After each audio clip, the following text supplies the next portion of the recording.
Those guys that were here are all my friends. I love them dearly, but they're full of crap.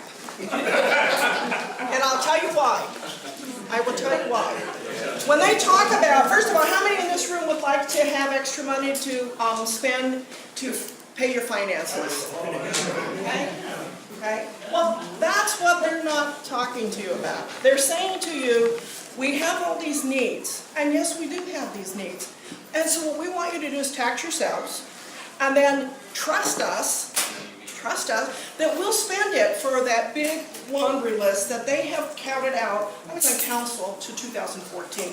They touted out that list almost every year during budget time. Let's first of all talk, I not so much wanted to counter that, but you need to know the response on that material. One of the things they say, well, we cut 700 positions. No, they didn't.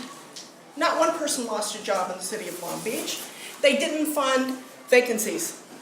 They didn't fund vacancies. Not one police officer lost a job. Not one firefighter. They said 84 firefighters. They said, forget the amount that they put for the police. Not one person lost a job. What they did is they didn't run academies, even though some of us on the council push, like the gentleman back there said, our priority is public safety. And so we pushed to have that, but we weren't the majority. So what you have is a budget that has continued to increase. Okay, continue to increase. And at the same time, we've increased salaries for everybody in the city of Long Beach, all during that time. We increased the pension contribution all during that time. Okay, that's the investment the city makes because it's people who deliver the service. We don't make widgets in the city of Long Beach, it's people who deliver the services. So, and we did get pension reform. We did for the very first time get city employees to pay for their portion of the pension. What is coming this year that they don't talk about is the pension tsunami that we were warned several years ago.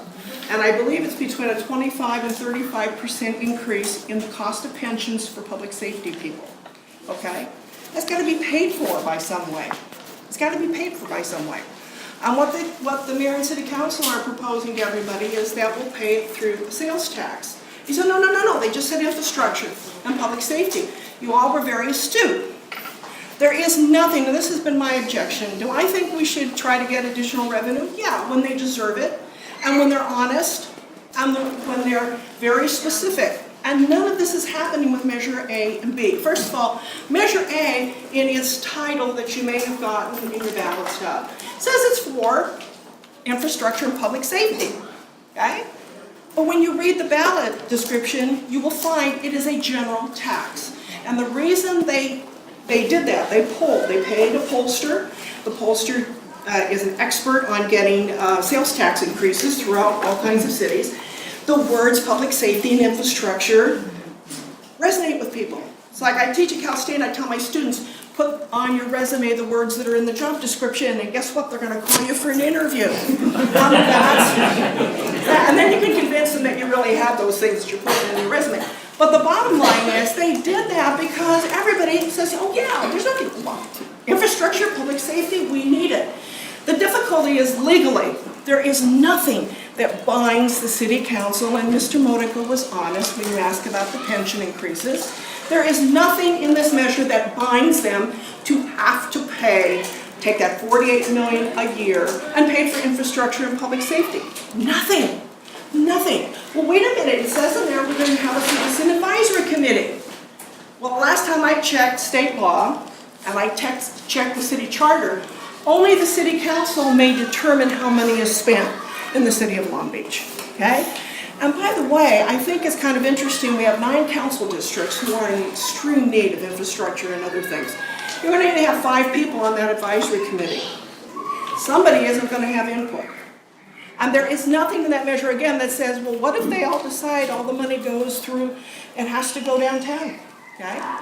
I can't tell you how many times they've repaired the sidewalks on Pine Avenue. Numerous times, okay? So that committee, while it's well-intended, was put in there because they want to convince you, well, you've got this protection. We're going to have a citizen advisory committee, okay?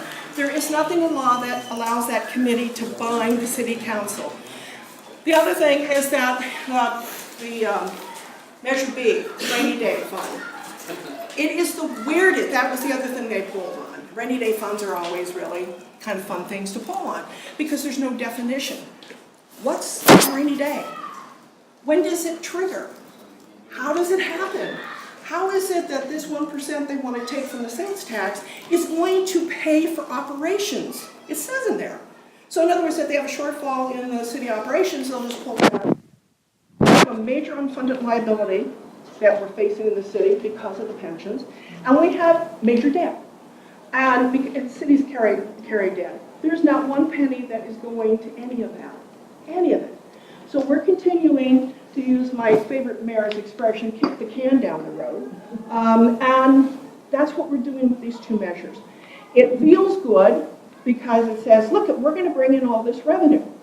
And their consultants may tell you all they want about the sales tax. People said, well, people won't go other places. Really? You don't think people who are struggling, who can save taxes, aren't going to go over the line and go to Lakewood, where their sales tax are going to be lower than ours? And by the way, the state and the county are both proposing potential increases in sales tax. Okay, so we're going to be facing much more than the 10% that they all want us to pay. The other thing that my dear friends just said that is not quite. They weren't misleading you, they just didn't say the other side. And the other side is, not everybody in the city pays sales tax.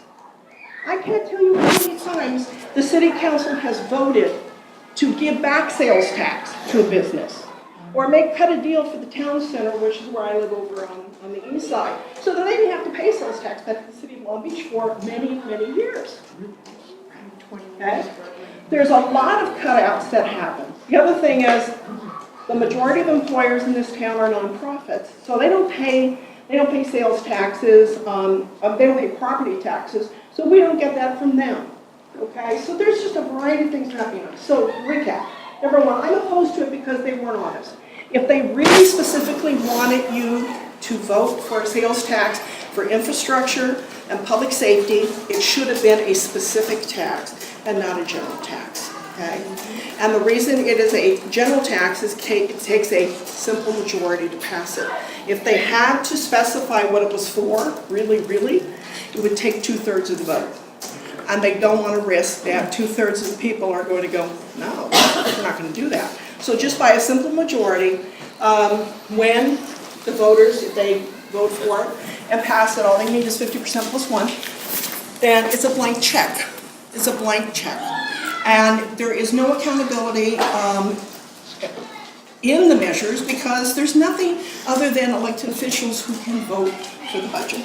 So do we need these things? Absolutely. But if you take a look at that infrastructure listing, be very careful. How much is going to come up here to this area versus the other areas of the city of Long Beach? And by the way, who's going to determine? And you guys had a great question. So they get this money in, $48 million. How much of it's going to public safety? Anybody know? We don't know. Nobody knows. How much is it going to infrastructure? We don't know. We don't know. And they can't give you that answer because there's nothing in the measure that has that protection. So when they talk about public safety, notice they didn't talk about, nobody talked about hiring more police officers.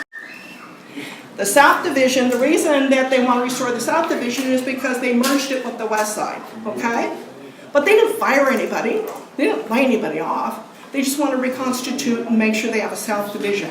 Some of the units, there's people on that, well, the mayor, cut the gang unit. Cut the gang unit. When in fact we needed the gang unit very much in public safety. But nope, they cut the gang unit. So now they're talking about, well, and I didn't see it on the list. He talked about the auto burglary detail, he didn't talk about the gang detail. So what's getting funded? How many more police officers are going to be on the street if you raise your sales taxes? How many of your specific sidewalks, streets, and infrastructure needs in this area are going to be fixed? We don't know. We don't know. It's all a mystery. Just trust us. Trust us. We're from the government. We're here to help you.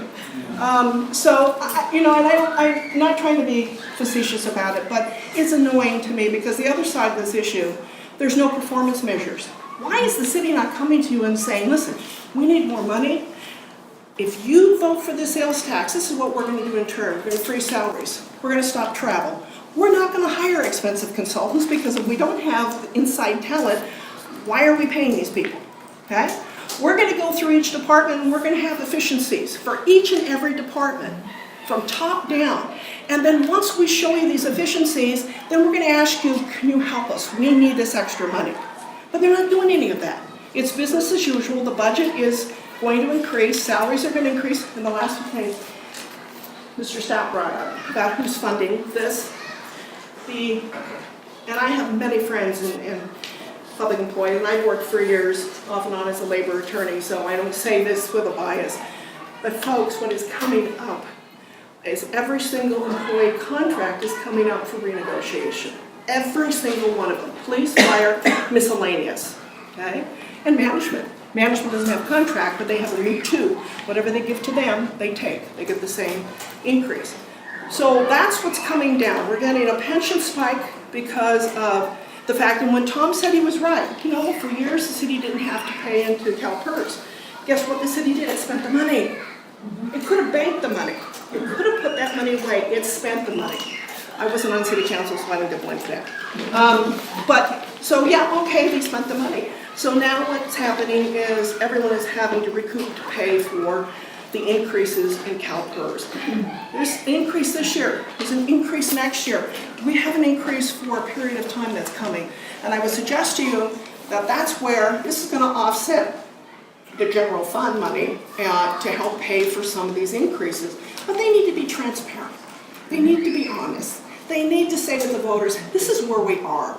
And if you value your police and fire and all the people who do the work in the city, this is what we have to do. That's not happening.